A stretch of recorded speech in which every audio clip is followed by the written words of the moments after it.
केला आहे। इलेक्ट्रॉनिक्स आणि माहिती तंत्रज्ञान मंत्रालयानं नवी दिल्लीत आलेल्या मेटाच्या जागतिक चमूची कंपनी भारतीय कायद्याचं पालन करत आहे की नाही याबाबत चौकशी सुरू ठेवली।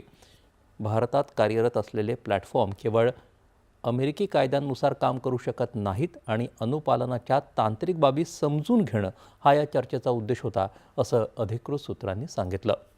सर्व संस्थांप्रमाणेच सर्व प्लॅटफॉर्मची समाज आणि कायद्याप्रती जबाबदारी असते।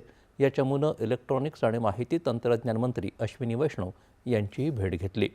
पंतप्रधान नरेंद्र मोदी यांनी विद्यार्थी आणि तरुणांना उद्देशून केलेली आणि पेपरफुटी विरोधात कठोर कारवाईचं आश्वासन देणारी फेसबुक पोस्ट प्लॅटफॉर्मवर सुमारे 5 तासांसाठी प्रतिबंधित केल्यानंतर सरकारकडून मेटाच्या जागतिक चमूची ही दुसरी चौकशी फेरी होती।